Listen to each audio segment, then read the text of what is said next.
우리가 한한상 교수님의 예수 없는 교회라는 책에서 이분이 통일부 장관까지 하셨죠. 부총리까지 하셨는데요.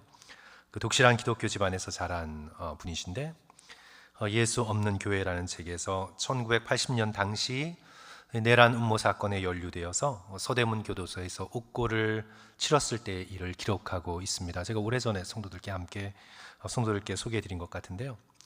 이 밤낮을 가리지 않는 지옥 같은 신문을 하루하루 견뎌나가야 하는 그 끔찍한 그런 날이었습니다. 옆방에 목사님 한 분이 갇혔는데 두들겨 맞는 소리를 자주 듣게 되죠. 교수님, 목회자라고 봐주지 않죠. 그냥 두들겨 맞는 소리를 자주 듣게 됩니다. 그 목사님의 화장실 갔다 오는 모습을 보게 되었는데 완전히 시체처럼 어두운 얼굴이었습니다. 인사를 해도 받을 수가 없습니다. 그러다가 이분이 이제 도울 일이 없을까 생각을 해서 자기가 가지고 있던 성경책을 전해주려고 하는데 그 성경책을 전해주기가 쉽지 않아요. 그래서 고향도 같고 같은 기독교인이고 한 간수를 간신히 설득해서 허락을 받았지만 이제 순간적으로 주저하는 거예요. 내가 이 성경책을 주고 나면 나는 어떡하나 생각하다가 성경을 찢어요. 엄격한 기독교 집안에서 자라서 성경을 찢는 것은 상상조차도 할 수 없었는데 어쩔 수가 없었습니다. 그래서 이 요한복음 딱 끝나는 데까지 그걸 찢어가지고 사복음서는 옆방의 목사님을 드리고 자기는 이제 사도행전부터 서신서, 요한계시록까지의 그 신약 성경의 뒷부분을 가지고 자신은 읽고 이제 이 사복음서를 받게 된 목사님의 방에서 성경 읽는 소리가 들리고 찬송하는 소리가 들리고 기도하는 소리가 들리더니 며칠 후에 화장실 갔다 오는 모습을 보게 되었는데 얼굴이 환하게 밝아져 있더라는 겁니다. 그래서 인사를 건넸더니 손으로 V자를 그리면서 그렇게 응답을 했다고 합니다. 시간이 흐르면서 점점 얼굴은 밝은 빛을 띠면서 평소의 환한 모습을 회복하더라는 겁니다. 성도 여러분, 말씀의 능력이 이렇게 놀랍습니다. 우리가 평소에 있을 때는 잘 몰라요. 왜냐하면 말씀이 여기저기 도처에 있는 것 같아서. 그러나 정말 이렇게 감옥에 갇힌 것 같은 상황 속에 딱 들어가면요, 성도 여러분, 내가 주일날 예배를 드릴 수 있었다는 것이 얼마나 큰 축복인지 그때 비로소 깨닫게 돼요. 제가 감옥에 갇혀 본 적은 없지만 성도 여러분, 말씀의 능력이 이렇게 놀라운 것입니다. 말씀으로 속사람을 채우고 채울 때 우리는 고난을 견뎌나가고 이겨나갈 수 있는 능력을 말씀으로부터 받게 됩니다.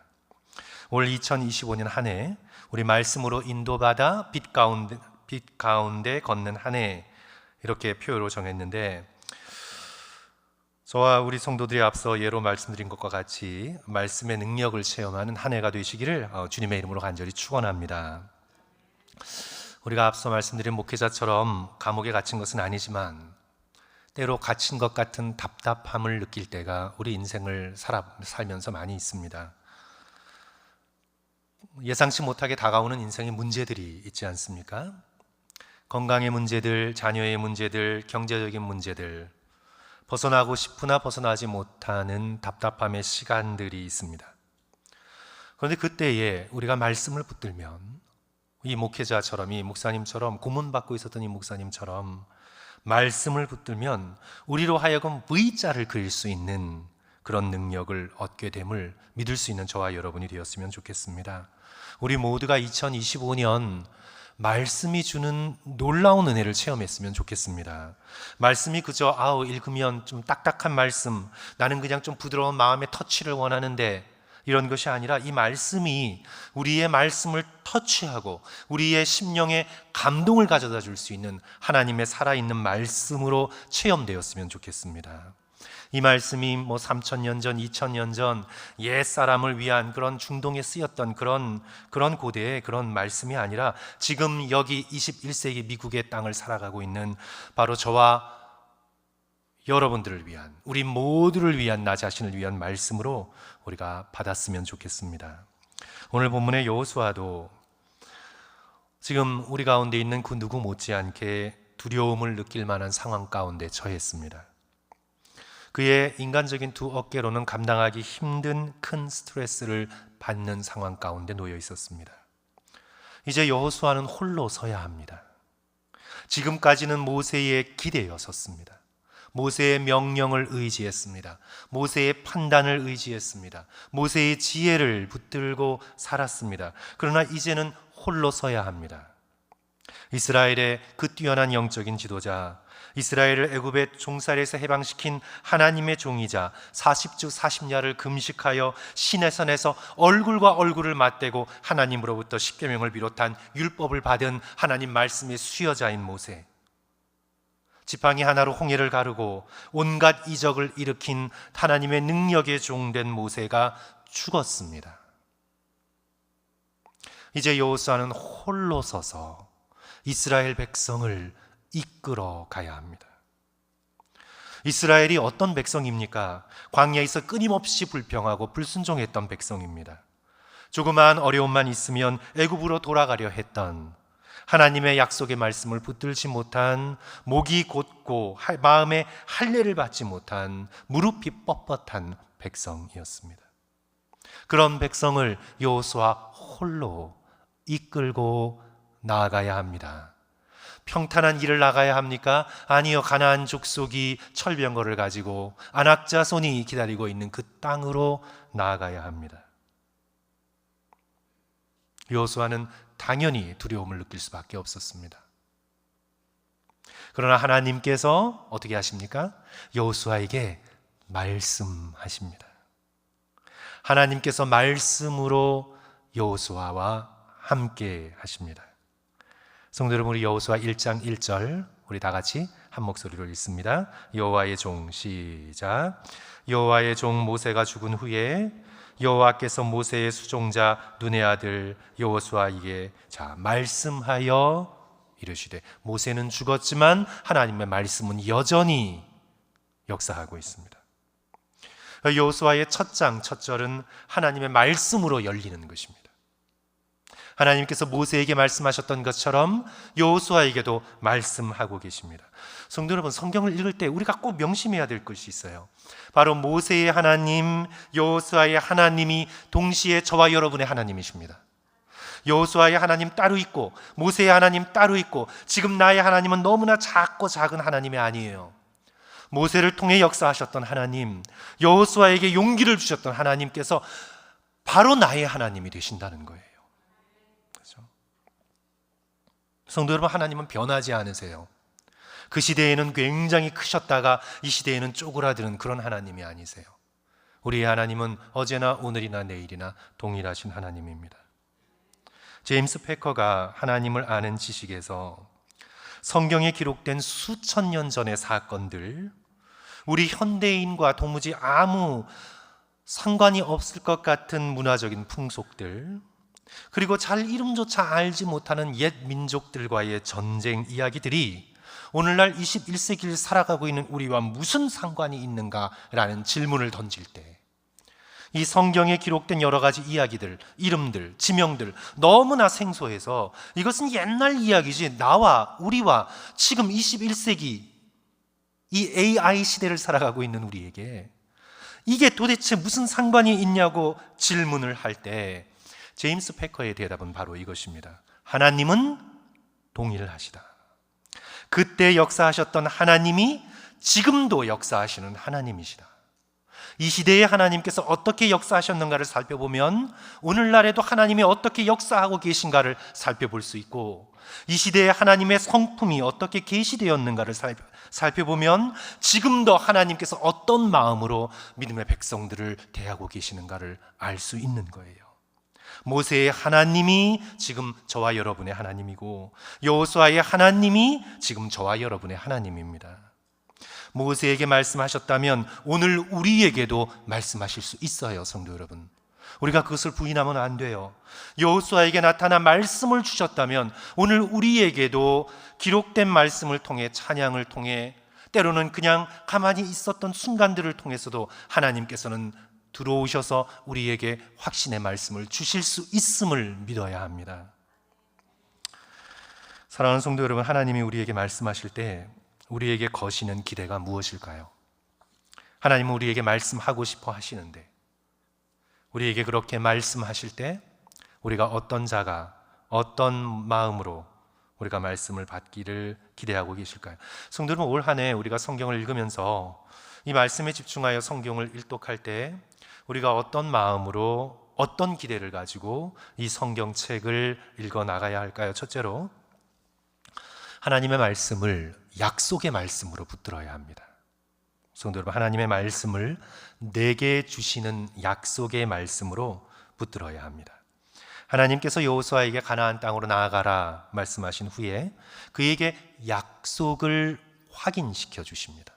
우리 하나님은 약속하기를 즐기시는 하나님이세요.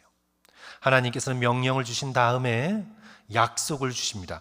약속을 주신 다음에 명령을 주시기도 하고 명령을 주신 다음에 약속을 주시기도 해요. 여호수아에게 어떤 약속을 주시나요? 3절과 4절 봅시다. 내가 모세에게 말한 바와 같이 너희 발바닥으로 밟는 곳은 모두 내가 너희에게 주었노니, 줄 것이다 아니라 주었노니 하는 과거형이죠. 곧 광야와 이 레바논에서부터 큰 강 곧 유브라데 강까지 해쪽 속의 온 땅과 또 해지는 쪽 대해까지 너희의 영토가 되리라. 가나안 땅을 주셨다. 그리고 이제 너희의 영토가 될 것이다. 하나님께서 이 약속을 이미 모세에게 하셨습니다. 그런데 왜 여호수아에게 다시 하시나요? 왜 그럴까요?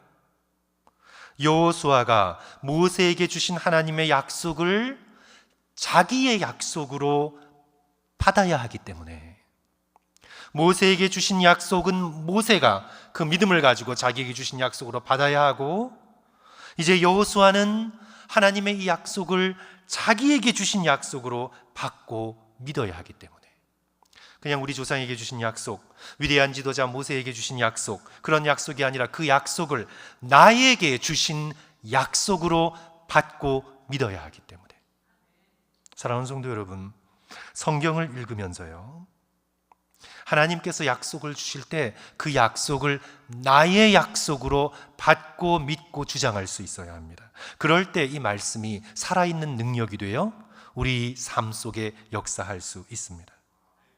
성경을 읽을 때 하나님의 약속이 나오면 그 약속을 이스라엘에게 주셨구나, 그렇게 하지 마시고, 하나님께서 이 말씀을 읽고 있는 나, 듣고 있는 나에게 약속을 주셨구나, 그렇게 성경에 나타난 하나님의 약속을 나의 퍼스널한 약속으로 우리가 받고 믿고 의지할 수 있어야 합니다. 이사야 41장 10절 보시면 하나님께서 보호와 도움이 되는 약속을 주셨습니다. 두려워 말라, 놀라지 말라, 내가 너와 함께함이라, 놀라지 말라, 나는 내 하나님이 됨이라. 이 약속을 붙들고 어떤 상황에서도 놀라지 않고 두려워하지 않을 수 있는 믿음을 주여 주소서. 주께서 약속하셨으니 이 믿음을 내게 주소서. 하나님께서 분명히 우리에게 구원의 약속을 주셨습니다. 요한복음 3장 16절, 하나님이 세상을 이처럼 사랑하사 독생자를 주셨으니 이는 그를 믿는 자마다 멸망치 않고 어떻게 해요? 영생을 얻게 하려 하십니다. 나의 구원이 의심스러울 때가 있어요. 사단은 자꾸 우리에게 하나님께서 주신 구원을 의심하게 만들어요. 그럴 때 내 감정, 내 기분이 아니라 약속의 말씀을 내게 주셨으니 그 구원의 약속의 말씀을 나의 것으로 붙들어야 돼요. 그렇군요, 주님. 저의 작은 믿음이지만 이 믿음을 주셔서 저를 자녀 삼아 주셨군요. 감사합니다. 믿을 수 있도록 주여 도와주소서. 이 구원의 약속을 나에게 주시는 구원의 약속으로 받고 붙들어야 합니다. 또 하나님께서 우리에게 평안의 약속을 주셨죠. 요한복음 14장 27절, 성도 여러분 다 같이 읽을까요? 평안을, 시작. 평안을 너희에게 끼치노니 곧 나의 평안을 너희에게 주노라. 거기까지요. 마음이 불안하고 두려움이 밀려올 때 이 약속을 붙드는 거예요. 주님 평안 주시겠다고 내게 약속하셨죠. 그 평안을 내게 주소서. 약속하신 그 평안을 내게 주소서. 그럴 때 우리는 어려운 상황 속에서도 강물 같은 놀라운 평화를 나의 것으로 주장할 수 있습니다. 하나님께서 성경 말씀을 통해 우리에게 수많은 하늘의 복된 것들을 약속해 주셨는데, 우리가 그것을 성경에 나타난 그런 사람들, 이스라엘에게 주시는 그런 위인들에게나 주시는 말씀이다 생각하고 나의 것으로 주장하지 않는데, 우리가 성경을 쭉 일독하시면서 하나님의 약속들이 나올 때마다 그것을 나에게 주시는 약속으로 받고 주장하고 믿으시는 저와 여러분 되시기를 주님의 이름으로 간절히 축원합니다. 둘째로, 하나님의 말씀을 통해 우리는 하나님의 함께 하심을 더 사모해야 합니다. 성경을 지식으로만 읽으면 교만해집니다. 전형적인 신약시대의 바리새인들이에요. 그들은 자기의 율법적인 조항, 자기가 알고 있는 성경의 말씀들을 자랑했지만, 그러나 하나님과 살아있는 교제를 누리지 못했습니다. 살아계신 하나님의 임재가 없으니 다른 사람들을 판단하고 약하고 연약한 사람들에 대한 동정과 공감 없이 그들을 밀쳐내는 하나님과 정반대의 마음을 가진 자가 돼요. 성도 여러분, 이게 두렵지 않으세요? 성경 말씀을 많이 알고 있는데 알고 있으면 있을수록 하나님의 말씀, 하나님의 마음과 거리가 멀어져요. 이런 아이러니를 우리가 어떻게 이해할 수 있을까요? 성경 암송도 그래요, 성도 여러분. 성경 암송 뛰어나게 잘하시는 권사님, 제가 제 목회의 과정 속에서 알고 있는데, 미용실을 하시면서 손님의 머리를 잘라주면서도 성경을 암송하세요. 그래서 그런지 머리를 잘 못 자르세요. 그런데 성경을 지식으로만 암송하면, 내가 토시 하나 틀리지 않고 성경을 잘 외우고 있다, 지식으로만 암송하면, 그리고 그 성경의 주인 되신 하나님의 마음을 잊어버리면요, 그 외운 성경 말씀으로 다른 사람들을 비판하고 정죄하는 데 사용합니다. 목사가 돼서 성경을 저렇게 몰라? 아유, 장로가 돼서 권사가 돼서 성경을 저렇게 모른단 말이야? 내가 아는 경건의 능력을 가지고 다른 사람들을 판단하고 정죄하면서 오히려 하나님과 멀어져요. 성경을 지식적으로 읽으면 그렇게 돼요, 성도 여러분. 조금 충격적인 얘기인지 모르지만 예레미야의 아주 뛰어난 세계적인 권위자가 있어요. 근데 그 사람이 예수님을 안 믿어요. 성도 여러분, 이걸 어떻게 설명해야 돼요? 우리는 겸손한 마음으로 성경을 읽습니다. 그 말씀을 통해 함께 하시는 하나님을 경험하게 됩니다. 오늘 말씀에서도 우리 5절, 6절 성도 여러분 다 같이 또 함께 읽을까요? 내 평생에 6절, 5절, 6절까지 우리 같이 읽겠습니다. 같이 읽습니다. 시작. 내 평생에 너를 능히 대적할 자가 없으리니 내가 모세와 함께 있었던 것 같이 너와 함께 있을 것임이라. 내가 너를 떠나지 아니하고 버리지 아니하리니 강하고 담대하라. 너는 내가 그들의 조상에게 맹세하여 그들에게 주리라 한 땅을 이 백성에게 차지하게 하리라. 하나님께서 무엇을 약속하고 계세요? 이 땅을 너희에게 줄 것이다, 백성들이 차지하게 할 것이다 라고 약속하시면서 동시에 5절에 어떤 약속을 하시죠? 모세와 함께 있었던 것과 같이 내가 너와 함께 있을 것이라. 내가 너를 떠나지 아니할 것이라. 하나님의 함께 하심에 대한 약속을 하고 계시죠. 율법의 말씀을 소중히 여기고 그것을 늘 지키고 그것을 입술에서 떠나지 않게 하고 마음으로 묵상하면 하나님의 함께 하심을 더욱더 생생하게 깨닫게 된다는 약속의 말씀이시죠. 성도 여러분, 요한복음을 보시면 성자 예수님을 소개하면서 요한복음 전체를 창세기 1장 1절 2절에 기대어서 열어요. 요한복음을 어떻게 열죠? 자, 태초에 자, 그 다음에 뭐가 있어요? 말씀이 계시니라. 말씀은 헬라어로 로고스예요. 말씀. 이 세상을 움직이는 질서, 이 세상을 움직이는 원리, 그게 바로 로고스의 뜻이에요. 말씀. 태초에 말씀이 계시니라. 자, 이 말씀이 하나님과 함께 계셨으니 이 말씀은 곧 하나님이시라 하시면서 우리에게 육신으로 우리 가운데 오신 하나님 성자 예수 그리스도를 우리에게 소개하죠. 그래서 말씀은 성도 여러분 누구예요? 여기 요한복음 1장 1절에서 태초에 말씀이 계시니라 할 때 이 말씀은 누구예요? 바로 예수 그리스도세요. 그러니까 예수 그리스도는 머리끝부터 발끝까지 성부 하나님의 말씀으로 가득 찬 로고스 말씀 자체세요. 그래서 말씀은 예수 그리스도예요. 우리가 성경의 말씀을 가까이 하면 누구를 가까이 하는 거예요, 성도 여러분? 예수 그리스도를 가까이 하는 거예요. 성경의 말씀 가운데 예수 그리스도를 보게 되는 거예요. 그래서 우리가 함께 읽어나가고자 하는 성경 일독 프로그램의 제목이 Reading Jesus예요. 성경을 읽다 보면, 겸손한 마음으로 성경을 읽다 보면, 말씀을 읽다 보면 그 속에서 누가 보이는 거예요? 로고스 대신, 말씀 대신 누가 보여요? 예수님이 보이는 거예요. 창세기를 통해서도 예수님을 읽어나가는 거예요. 그렇죠? 우리 모두 2025년 한 해 성경 말씀을 가까이 함으로 인해서 예수 그리스도를 더욱 가까이 하는 저와 여러분이 되어야 되겠습니다.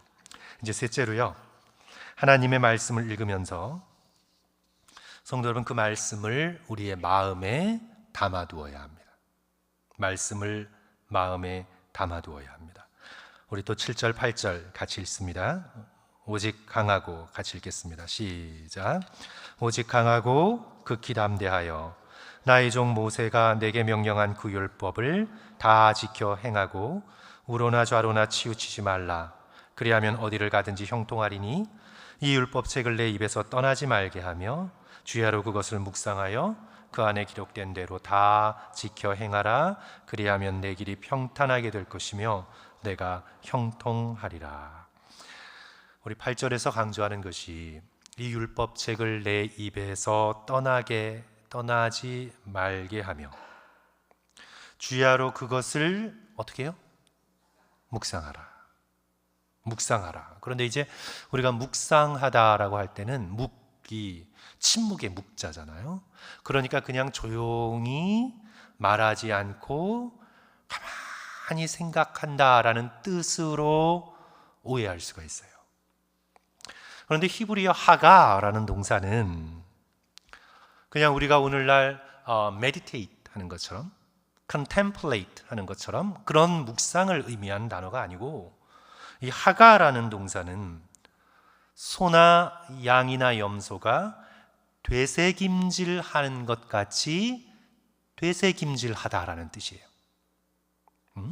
그래서 소를 보시거나 양을 보시거나 염소를 보시면 계속해서 직접 풀을 뜯어먹는 게 아닌데도 계속해서 입을 쭉 거리는 것처럼 이렇게 움직이고 있잖아요.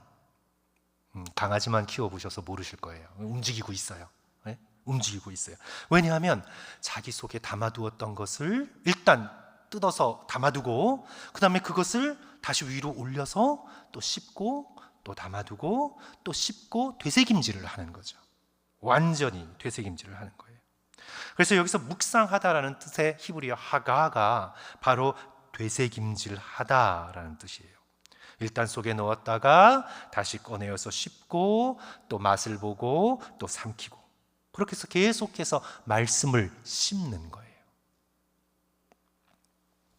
말씀을 마음에 담아두었다가 어떤 일이 딱 닥쳤을 때 그때 내에 담아두었던 말씀이 다시 입술 속으로 꺼내어져서 그 말씀을 읊조리고, 그게 묵상하다는 뜻이에요. 중얼거리고 생각하고 나에게 명령하고 암송하고, 그렇게 또 담아두었다가 특히 어려울 때, 시험이 닥칠 때, 위기의 때 그 말씀을 꺼내어 묵상하고, 바로 하나님께서 여호수아에게 명령하시는 것이 바로 그것입니다. 올 2025년 한 해 성도 여러분 성경을 일독하시면서 말씀을 마음에 가득 담아두시기를 주님의 이름으로 간절히 축원합니다. 읽으시면서 마음에 와닿는 구절, 우리가 성경을 읽으면서 모두 다 이해할 필요가 없어요. 또 그럴 수 있는 사람도 없어요. 성경을 1년마다 일독하시는 분들을 보면 작년에는 좀 지겹고 이해하지 못했던 말씀이 오래 읽다 보면 너무나 은혜가 되는 걸 경험해요. 성경을 읽어보시는 분들은 그런 경험을 해요. 그래서 겸손하게 성경을 읽어 내려가시면서 내 마음에 와닿는 구절, 내 마음에 읽다가 이 말씀이 내 마음에 와닿았어요. 그러면 형광펜으로 밑줄을 그으세요. 그리고 또 수첩에 적어두고 다시 읽고, 또 너무 좋은 말씀이면 암송하고. 내 마음에 그 구절이 다가왔다는 건 내게 필요한 영적인 영양소라는 거예요.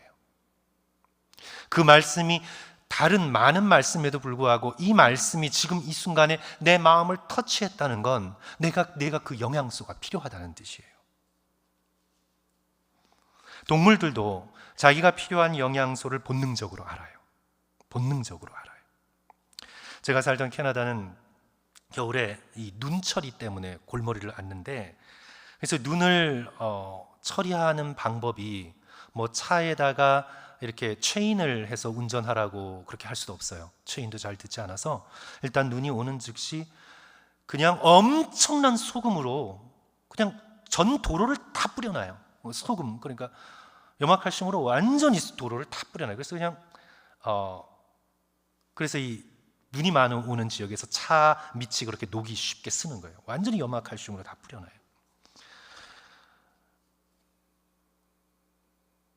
그런데 이 봄이 되면 이 사슴과 무스들이 다 길가로 나와요. 다. 그래가지고 이 봄에 눈이 녹을 봄에 사슴과 무스들을 볼 수 있는 절호의 찬스에 얘네들이 다 길가로 나와요. 성도들 왜 나올까요? 소금 먹으려고. 이게 좋지 않은 건데 사실은 이게 식용이 아니잖아요. 이 뿌린 소금은. 그래도 얘네들이 소금을 먹으려고, 어떻게 아는지 소금을 먹으려고 그냥 눈이 녹는 봄철이 되면 그냥 길가로 사슴과 무스들이 나오는 거예요. 제가 이 말씀을 드리는 건 본능적으로 알아요. 살아있는 건 자기가 뭐가 필요한지. 우리가 영적으로 깨어 있으면 말씀을 읽다가, 작년에는 안 그랬는데 이 말씀이 이 순간 내 마음을 건드려요. 어떤 사람들은 이 말씀이 나를 꿰뚫는다고 표현을 하는데 이 말씀이 그냥 나를 관통하는 것 같아요. 그냥 막 후벼 파는 것 같아요. 어떤 말씀들은. 그죠? 그래서 그런 말씀들은 줄을 그어 주셨다가 마음에 담아두는 것이 좋아요. 왜냐하면 내가 그 말씀이 필요하다는 뜻이거든요.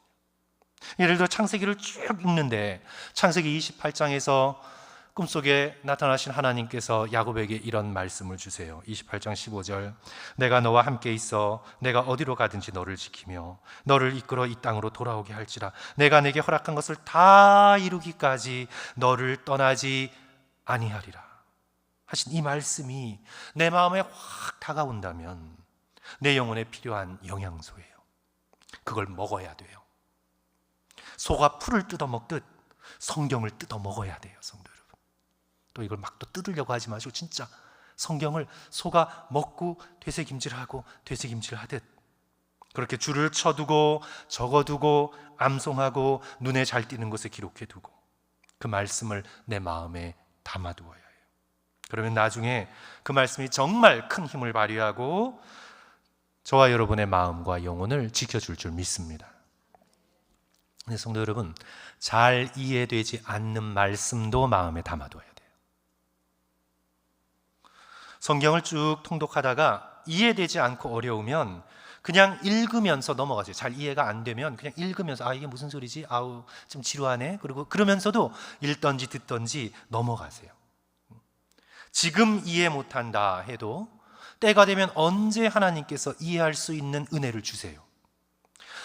이런 말씀이 있었구나. 내가 잘 이해되지 못하는 말씀이라도 마음에 담아두면요, 그게 후에 필요할 때 성령께서 우리에게 그 말씀을 깨닫게 하세요. 성도 여러분, 성령의 역할이 무엇입니까? 예수 그리스도께서 성령을 우리에게 주시겠다고 약속하시면서 성령의 역할이 어떤 것입니까? 요한복음 14장 26절, 예수님께서 직접 제자들에게 하시는 말씀이에요. 보혜사 곧 아버지께서 내 이름으로 보내실 성령, 그가 너희에게 모든 것을 가르치시고 내가 너희에게 말한 모든 것을 생각나게 하리라. 제자들은 예수 그리스도께서 그 말씀을 가르치실 때, 산상수훈을 가르치실 때, 바닷가에서 말씀을 주실 때, 천국의 비유를 주실 때, 십자가와 부활의 약속을 말씀하셨을 때 그들은 귀로는 들었어도 저게 무슨 소리인지 도무지 이해하지는 못했어요. 우리가 눈으로는 읽어도 어떤 레위기의 말씀, 민수기의 말씀, 요한계시록의 말씀, 이게 뭐야 하고 이해를 못하는 것처럼 들었어도 이해는 못했어요. 그러나 들었어요. 일단 들었어요. 그렇죠? 들었어요. 이제 성령께서 때가 되면 그것을 깨닫게 하시고 이해하게 하세요. 저들이 오순절날 성령의 충만함을 받고 예수께서 하신 말씀을 전부 다 기억해냈어요. 그게 인간적인 기억력이었다면 얼마나 기억해낼 수가 있었을까요? 마태복음, 마가복음, 누가복음, 요한복음이 전부 기억된 구전의 말씀, 오럴 컬처에서 들었던 말씀을 성령의 능력으로 기억해내서 기록된 말씀 아니에요. 그렇죠? 예수님이 하셨을 때 받아 적은 말씀이 아니에요. 마음에 담아 두었다가 잊고 있었다가 도대체 무슨 말씀이지? 도대체 어려운 말씀으로 그냥 그렇게 잊어버리고 있다가 오순절 성령이 강림하셔서 들었던 말씀을 기억나게 해주신 거예요. 그렇죠? 그래서 이 놀라운 사복음서의 성경의 말씀이 오늘 우리들에게 기록된 말씀으로 전해진 거예요. 이들이 말씀을 들었을 때 예수님께 야단을 많이 맞았죠. 너희가 이렇게 깨달음이 없느냐? 너희가 도무지 믿음이 없느냐? 이해하지 못했으나 그러나 그들은 들었어요. 예수님을 따라다니면서 원하든 원하지 않든 그 말씀에 귀 기울였어요. 때가 되었을 때 성령께서 깨닫게 하시고 이해하게 하셨어요. 저들이 성령 충만함을 받고 그 말씀을 믿고 깨닫고 의지하는 자가 되어서 우리도 마찬가지예요, 성도 여러분. 성경을 읽을 때 구약 성경 중에 레위기, 민수기, 요한계시록 여기서 포기하기 쉬운데 포기하지 마시고 눈으로라도 읽으시고 일단 귀로라도 들으세요. 내가 다 깨닫지 못해도 괜찮아요. 그래도 읽어두면 이제 나중에 필요할 때에 성령께서 생각나게 하세요. 깨닫게 하세요. 말씀은 한 톨도 낭비되는 법이 없어요, 성도 여러분. 그랬었구나. 그리고 신앙의 연륜이 쌓이면서 언젠가 여러분들이 정말 저와 여러분이 언젠가 레위기의 말씀을 읽고 성막의 구조를 보고 장막에서 임하시는 하나님의 영광을 보고 정말 깊은 은혜를 받을 수 있을 때가 있어요, 성도 여러분. 아마 여러분들께서도 성경을 읽다가 경험하셨을 거예요. 지금 어려워도 말씀을 담아두세요. 그러니까 내 마음에 다가온 말씀도 담아두시고 읽기 어려운 말씀이라도 눈으로 귀로라도 읽으면서 담아두세요. 말씀은 한 톨도 버리지 않고 하나님께서 저와 여러분에게 사용해 주실 줄 믿습니다. 어쨌든 제가 지난 주일 말씀드린 것처럼 2025년엔 말씀의 씨앗을 많이 뿌리십시오. 마음에 많이 뿌려놓으십시오. 그러면 우리가 담대해집니다. 말씀의 힘으로 가나안 땅을 향하여 전진할 수 있습니다. 다 같이 오늘 말씀 여호수아서 1장 9절 우리 다 같이 함께 읽고 오늘 말씀을 마치도록 하겠습니다. 자, 1장 9절 다 같이 읽고 오늘 기도합니다. 시작. 내가 내게 명령한 것이 아니냐? 강하고 담대하라. 두려워하지 말며 놀라지 말라. 내가 어디로 가든지 내 하나님 여호와가 너와 함께 하느니라 하시니라. 아멘. 우리